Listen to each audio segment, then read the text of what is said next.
Shalom saudara semua, kita mulai lagi pendalaman Alkitab kita. Minggu ini kita masih di dalam seri Panca Indera Rohani. Kalau sebelumnya kita sudah membahas mata rohani, maka minggu ini kita mulai membahas telinga rohani. Lanjut aja, kita mulai. Saudara-saudari, tahukah kita bahwa pendengaran rohani ataupun telinga rohani itu diciptakan Tuhan terlebih dahulu, sebagaimana juga penglihatan rohani diciptakan Tuhan terlebih dahulu, karena Allah adalah roh. Segala sesuatu yang Dia berikan, Allah berikan buat kita adalah untuk berkomunikasi dengan Dia, bukan dengan sekedar sekeliling kita yang materi. Oleh sebab itu dalam Kejadian 1 ayat 28-29, sesaat setelah manusia diciptakan, maka Allah memperkatakan, artinya manusia bisa menangkap perkataannya, telinga rohaninya sudah terbuka. Dikatakan Allah memberkati mereka, lalu berfirman kepada mereka, beranak cuculah, bertambah banyak, penuhi bumi, taklukkanlah itu, berkuasalah atas ikan di laut dan burung-burung di udara dan atas segala binatang yang merayap di bumi. Berfirmanlah Allah, lihat aku memberi kepadamu segala tumbuh-tumbuhan yang berbiji di seluruh bumi dan segala pohon-pohonan yang berbuah berbiji, buahnya berbiji, itulah yang akan menjadi makananmu. Saudara-saudari, Anda melihat di sini bahwa ketika manusia mendengar perkataan pertama kali, telinga rohani mereka mendengar tentang berkat dan otoritas. Allah memberkati mereka dan Allah memberikan mereka otoritas, saudari. Berkat apa? Berkat status, karena ketika Allah bilang suruh berkuasalah atas ciptaan-ciptaan yang lain, artinya status manusia di atas ciptaan-ciptaan yang lain.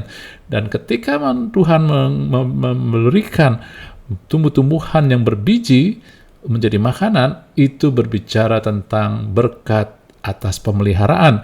Anda juga harus mengerti bahwa tumbuh-tumbuhan yang berbiji akan menghasilkan bermultiplikasi jauh lebih banyak daripada jenis dari pertumbuhan ataupun juga perkembangan yang lain, saudari. Ya, daripada steak, dicangkok, ditunas, tetapi biji selalu memiliki benih yang paling banyak. Jadi Anda tahu pemeliharaan Tuhan berlimpah-limpah. Jadi inilah yang manusia dengar pertama kali dengan telinga rohani mereka, yaitu berkat Allah dan otoritas Tuhan. Kalau mata, kita sudah bahas sebelumnya untuk mereview aja, melihat kebesaran dan kemuliaan Allah, saudara-saudari. Ya.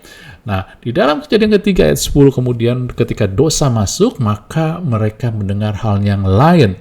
Lalu dikatakan dalam ayat 10, ketika aku mendengar Adam bilang bahwa engkau ada dalam taman ini, aku menjadi takut karena aku telanjang, sebab itu aku bersembunyi.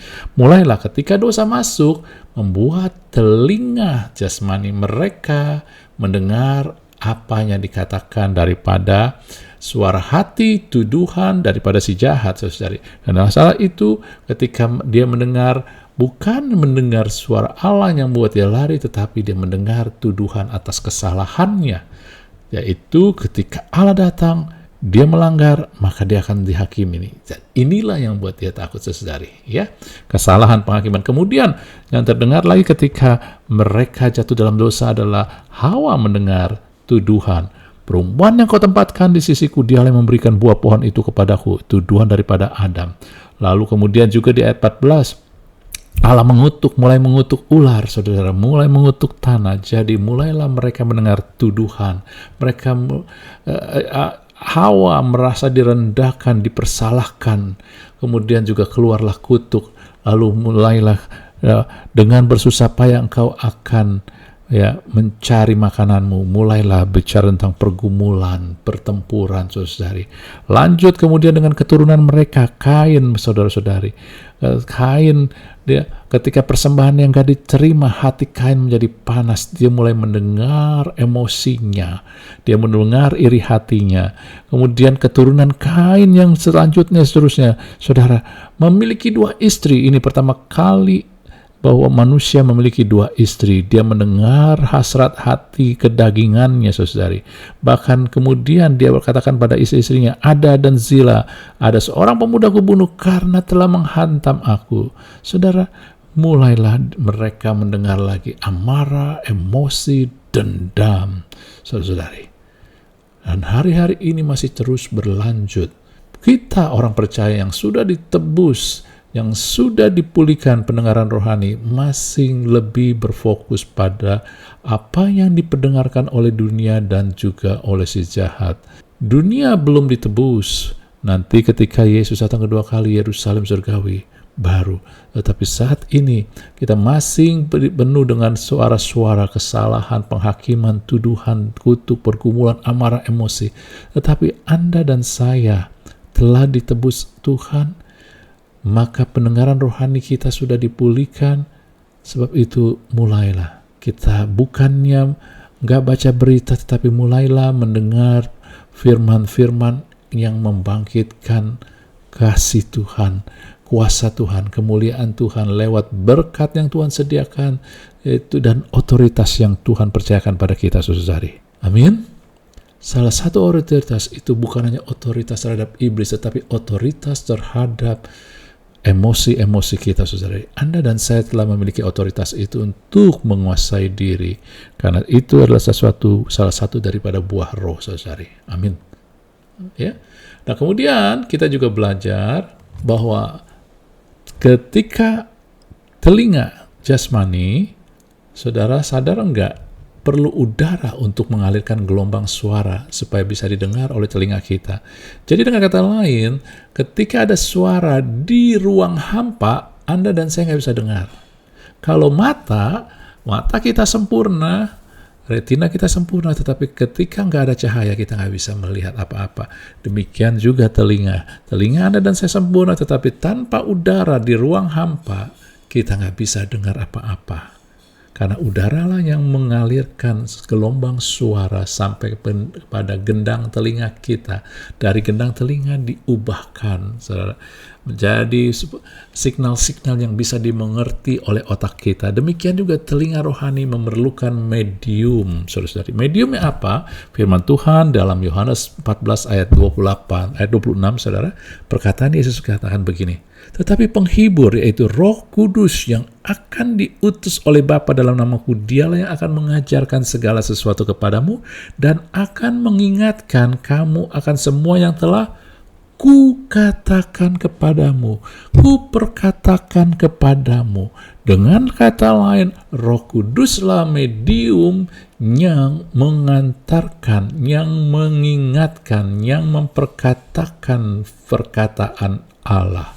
Saudara-saudari, Roh Kudus kita butuhkan. Kalau sebelumnya mata rohani kita butuh korban anak domba Allah, tetapi sekarang telinga kita butuh Roh Kudus, saudari.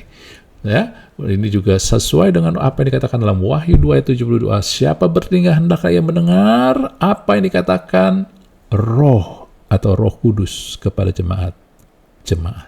Roh Kudus kita butuh.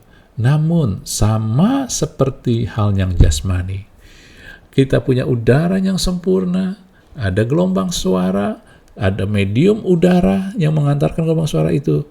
Namun kita tetap butuh gendang telinga untuk menangkapnya itu semua, saudari. Oleh sebab itu kita tetap butuh medium lain, yaitu hati di dalam citra rohani ini, saudari. Hati yang bagaimana? Di sini dikatakan Roh Kudus, dialah yang akan mengajarkan dan mengingatkan. Artinya ini diingatkan untuk dituntun. Saudara, hati yang mau diajar dan dituntun. Untuk mendengar suara Tuhan, kita butuh Roh Kudus, dan Anda dan saya sudah diberikan Roh Kudus. Tetapi untuk telinga rohani kita menjadi efektif, aktif, maka kita butuh hati yang mau diajar dan dituntun. Artinya Anda butuh kerendahan hati. Oleh sebab itu jangan bingung, jangan heran kalau ada orang mulai memperkatakan, ini perkataan Tuhan, ini suara Tuhan. Tapi Anda tahu orang itu nggak pernah mau diajar, merasa paling pintar, paling hebat, nggak pernah mau dituntun, nggak punya kerendahan hati, maka saran saya, Anda nggak usah dengarkan dia. Tetapi juga kembali, ketika Anda mau dengar suara Tuhan, mulailah dengar hal-hal yang dia ajarkan. Dengarlah, carilah suara tuntunan-tuntunan dia. Karena banyak sekali orang-orang hari-hari ini sudah langsung mau dengar suara nubuatan, pakai aku buat menubuat, pakai aku untuk prophesy, untuk bernubuat. Saudara, pakai aku untuk memperkatakan penglihatan-penglihatan. Saudara-saudari, ya, mulailah hal yang pokok, yang dasar, karena Tuhan memberikan kita hati untuk bisa mendengar hal yang rohani, supaya kita bisa diajar dan dituntun. Di dalam Yesaya 50 ayat 4 dikatakan, saudara lihat, Tuhan menghubungkan telinga dengan perkataan. Dia katakan, setiap pagi ia mempertajam pendengaranku untuk mendengar seperti seorang murid. Apa yang dibutuhkan oleh seorang murid? Hati yang mau diajar dan dituntun, saudari. Makanya jangan heran ketika Tuhan Yesus sendiri katakan, domba-dombaku mendengarkan suaraku dan aku mengenal mereka dan mereka mengikuti aku. Mereka domba-domba mau dituntun, sebab itu mereka mau ataupun bisa mendengar. Saudara-saudari, dengan kata lain, telinga rohani Anda dan saya terbuka saat Anda dan saya menerima Roh Kudus. Ketika kita percaya Tuhan Yesus, kita diberikan Roh Kudus, dan saat itulah telinga rohani kita terbuka. Tetapi belum tentu itu aktif dan efektif. Tetapi semakin aktif dan efektif ketika Anda dan saya memiliki kerendahan hati untuk mau diajar dan dituntun. Diajar dengan firman Tuhan, dituntun lewat firman Tuhan, saudari. Amin. Ini dia. Jangan cari-cari yang terlalu wah. Kita mulai melangkah dari hal yang awal. Tapi sebelum saya lanjutkan, saya mau perkatakan bahwa apa yang kita bahas di sini bukan mencakup semua, ini hanya sebagian kecil. Tujuannya adalah membuat kita sadar dan menjadi tertarik dan melatih, bukan hanya sekedar tahu, tapi melatih hal-hal, karena panca indera jasmani dipakai setiap hari, maka panca indera rohani pun kita latih setiap hari. Amin ya. Nah, yang menarik lagi tentang telinga ini adalah, saudara, Yesus pernah menyembuhkan, dan tertulis dalam Markus, orang yang tuli. Di dalam Markus 7 ayat 32-35, saya tidak bacakan semuanya, tetapi Yesus saat itu dipertemukan dengan seorang yang tuli, dan ketika dia tuli, mulutnya pun gagap. Anda tahu, orang tuli dari lahir, saudara, ini adalah tuli dari lahir, sehingga dia nggak pernah dengar perkataan orang. Kalau dia ngomong sehingga dia hanya meniru, suara-suaranya jadi aneh. Itulah yang disebut gagap di sini, saudari ya. Dan yang menarik di sini adalah, saudara-saudari ya, Yesus kemudian menyembuhkan orang itu dengan mengatakan Ephata. Maka terbukalah telinga orang itu dan terlepas pula pengikat lidahnya. Ia berkata-kata dengan baik. Kita bahas yuk, karena ini menjadi menarik, karena berhubungan dengan telinga rohani. Saudara, Anda tahu bahwa orang yang tuli itu akan mengalami keterisolasian, keterpisahan. Dia merasa kesunyian. Ada orang manusia di sekeliling dia, tetapi dia tidak bisa berkomunikasi. Itulah terisolasi, saudari. Ya, ada orang manusia di sekeliling dia, tetapi kadang dia nggak sadar mereka berbicara ataupun apa yang dia bicarakan, mereka bicarakan, itu terisolasi.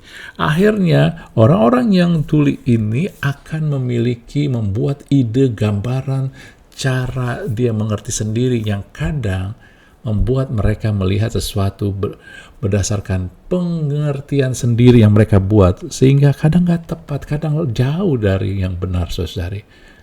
Dan membuat mereka menjadi juga akhirnya menjadi sindiran, menjadi makin terisolasi, disingkirkan. Intinya semakin membuat mereka menjadi pahit. Akhirnya timbul kemarahan, ketakutan akan menghadapi masa depan, dan juga kesedihan dengan keadaan mereka, kesepian mereka, saudara, kesunyian mereka. Dan saudara, ini bukan hanya tuli secara jasmani, tuli rohani dimulai ketika kita terpisah dari Allah.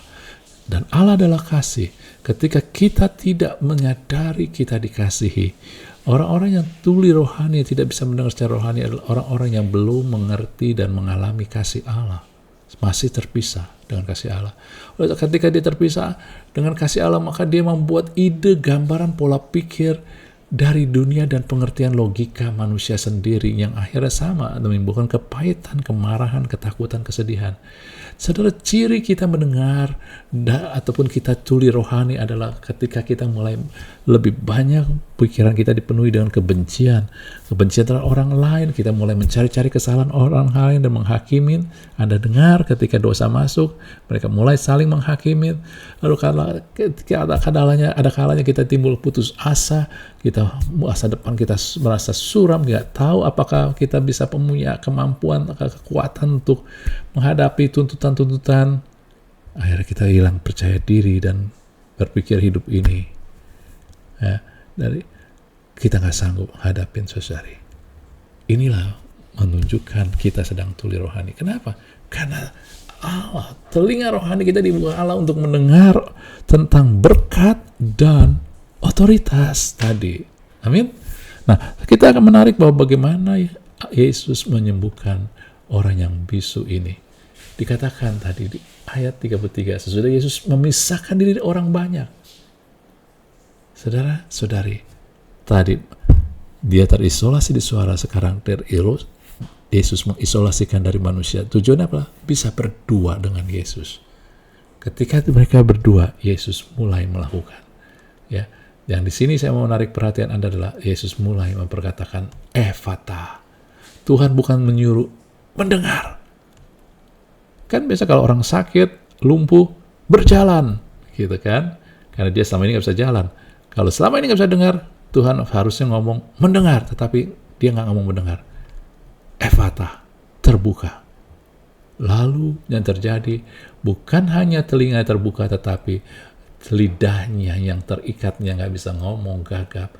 Dia berkata-kata dengan baik. Anda tahu ketika kalau seseorang yang bisu sejak lahir, orang yang tuli sejak lahir, maka untuk Anda tahu, orang yang tuli bisa berkomunikasi lewat sign language, bahasa tangan, ataupun dia baca bibir mulut kita dan lalu dia ucapkan. Tetapi biasanya ucapannya beda dengan kita. Dan di sini dikatakan ketika telinganya terbuka, maka perkataannya sempurna. Inilah kuasa Tuhan, saudari. Yang menarik adalah Tuhan menggunakan kata Ephata. Anda tahu Ephata adalah bahasa Aram. Dan Yesus di dalam Alkitab tercatat 4 kali menggunakan bahasa Aramik, saudara-saudari. Bahasa Yesus waktu masih kecil. Yaitu Ephata, Abba, Talitakum, dan Eli, Eli lama sabalaktani. Atau Eloi, Eloi lama sabalaktani. Ini bahasa Aram. Anda harus tahu, saudara-saudari, bahwa ketika Yesus mengatakan Ephata, ada sesuatu pesan yang kuat. Saudara, Yesus menggunakan bahasa Aram ketika keadaan adalah intim. Abba, Bapa, benar-benar intim. Talitakum adalah keadaan di mana butuh suatu hal yang kuat. Saudara, Eli, Eli lama sabalaktani adalah momen emosional. Kalau di rumah ketemu bapaknya, dia panggil Abba. Dia kembali bahasa asal mula-mula saudari. Jadi Anda ngelihat ketika digunakan bahasa Aram, Ephata ini juga mengandung arti momen penting, intim, emosional di rumah, homey. Jadi Anda merasa, suasana rumah sekali. Saudara, ketika dengan cara inilah Tuhan membuka telinga rohani kita. Saudara, telinga rohani kita dibuka ketika Tuhan mengisolasikan berdua untuk mengatakan Ephata. Artinya apa? Anda penting, Anda sangat dikasihi.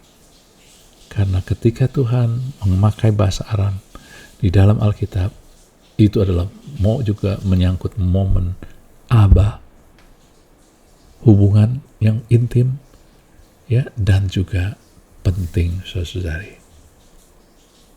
Itulah Tuhan mengisolasikan tujuannya supaya orang itu tahu, sadar, dan kita juga bisa belajar bahwa telinga rohani kita terbuka ketika kita mulai melihat bahwa Tuhan melihat kita adalah orang yang dikasihi, orang yang Tuhan sangat ingini, Tuhan sangat mau intim dengan kita, orang yang sangat penting.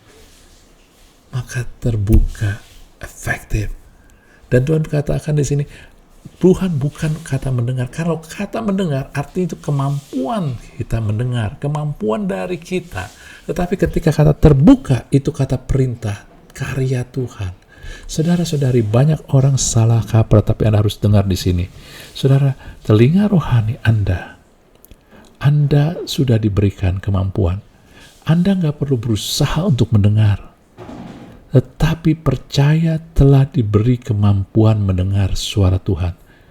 Karena Tuhan sudah katakan terbuka. Nah, saudara, terbuka itu adalah perintah dari Tuhan, karya Tuhan. Mendengar suara Tuhan, telinga rohani Anda, bukannya kemampuan Anda.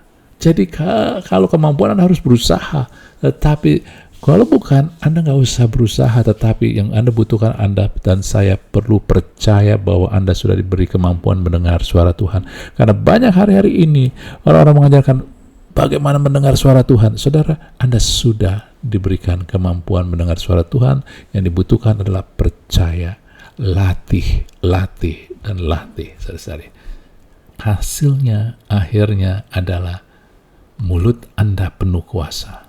Yesaya 50 ayat 4 tadi katakan, ketika telinga kita dia memiliki telinga seorang murid, kerendahan hati, intiman, saudara, maka mulut kita diberikan kuasa untuk memberikan semangat. Saudara, banyak kali orang menghubungkan kuasa itu dengan mujizat, dengan kesembuhan doang, tetapi enggak, saudara. Ketika Tuhan punya hati yang mengasihi, kasih fokus pada pribadi orang yang dikasihi. Sebab itu kadang Anda sadar, ketika mulut kita memperkatakan hal-hal yang membangun semangat orang tersebut, maka itu pun kuasa, saudara. Bukan hanya mujizat dan kesembuhan, tetapi membangkitkan kuasa juga adalah, membangkitkan semangat adalah kuasa. Dan itu nggak bisa kalau kita nggak mulai mendengar suara Tuhan, firman Tuhan. Dan itu butuh keintiman. Dan Anda dan saya sadar dan tahu bahwa itu penting. Sebaliknya ketika kita mendengar suara dunia, suara tentang dosa, maka timbul penghakiman. Anda nggak layak, Anda sudah terpisah jauh dari Tuhan, saudari. Sebab itu hari-hari yuk kita dengar tentang Injil Kristus. Anda benar, Anda telah dibenarkan, Tuhan mengasihi, Tuhan menginginkan kita penting, saudari. Amin. Maka Anda dan saya akan mulai mendengar suara Tuhan. Amin. Dan ini sesuai dengan apa yang kita lihat dari awal, bahwa dari semula Allah membuat pendengaran rohani kita aktif untuk mendengar berkat dan otoritas. Otoritas di mana kita penuh kuasa, mulut kita, perkataan kita, saudari, memperkatakan firman, karena dengar dari Tuhan. Kalau kita nggak dengar dari Tuhan, saudara, beda sekali. Kita dengar dari Tuhan, maka kita memperkatakan itu sebagai rema. Akan pasti terjadi. Amin ya, saudara. Perlu dengar semua firman penuh kuasa, tetapi ketika kita dengar dari Tuhan untuk suatu keadaan, maka firman itu pasti akan terjadi. Dengan kata lain, penuh kuasa. Lalu di mana berkatnya? Saudara, berkatnya adalah berkatnya adalah ini. Banyak orang berkonotasi berkat adalah tentang harta, kekayaan, tetapi di sini kita ngelihat berkat adalah ketika Anda tahu status Anda adalah orang yang dikasihi Tuhan dan sangat penting, sehingga Anda pasti dipelihara. Inilah berkat yang luar biasa buat kita. Inilah yang harus kita dengar, saudara. Anda dikasihi, Anda penting, Tuhan sangat mau dekat dengan Anda dan saya. Amin. Nah, untuk sementara itu dulu, mari kita latih, saudara. Kita latih mudah dengan mulailah mendengar hal-hal tentang kasih Tuhan dan juga Tuhan, siapa kita di dalam Kristus, saudari. Lalu kurangi dengan hal-hal yang datang dari dunia yang mengeksploitasi tentang emosi kita, kesombongan kita, penghakiman, penghukuman, amarah, emosi semua. Ya, itu latihan kita untuk minggu ini. Kita akan lanjut minggu depan dengan hal yang akan menarik. Kiranya Tuhan memberkati kita semua. Haleluya.